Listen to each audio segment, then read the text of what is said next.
बिस्मिल्लाहिर्रहमानिर्रहीम। अस्सलामु अलैकुम वीवर्स, आप देख रहे हैं सिरात मुस्तकीम सऊदी न्यूज़ चैनल। सऊदी वज़ारत हज उम्रा डॉक्टर तौफीक रबिया, जो पहले वज़ीर सेहत भी थे, इनकी खिदमात को अब वज़ारत हज के लिहाज से देखा जा रहा है।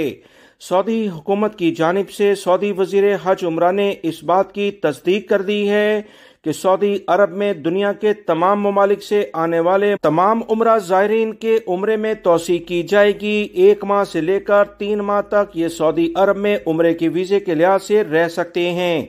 सऊदी वज़ीर हज उम्रा डॉक्टर तौफीक रबिया ने उज़्बेकिस्तान के दौरे के दौरान ये अहम इंकशाफ किया है। उन्होंने इस बात की तस्दीक की है कि दुनिया के तमाम ममालिक से आने वाले उम्रा ज़ायरीन, इनको इब्तदाई तौर पर 1 माह का वीज़ा जारी किया जाता है उम्रे के लिहाज से, जिसमें 1 माह से लेकर 3 माह तक मजीद इजाफा किया जा सकता है। 3 माह मैक्सिमम इस उम्रे के वीज़े की लिमिट होगी। उसके बाद उम्रा ज़ायरीन को सऊदी अरब से यकीनी तौर पर जाना होगा।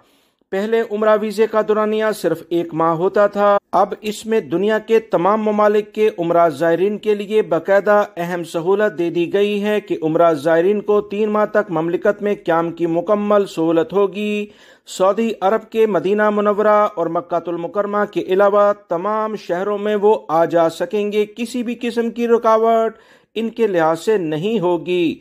मुतल्लिका कंपनियों की जिम्मेदारी है कि वो अपने उम्रा ज़ायरीन जो साथ लेकर आते हैं, इन्हें सऊदी अरब से जाने की भी मुकम्मल निगरानी करें, वरना इनके खिलाफ सऊदी हज और उम्रा के कवानीन के मुताबिक कार्रवाई हो सकती है। वीडियो लाइक करके दोस्तों से शेयर भी कीजिएगा। अस्सलामु अलैकुम।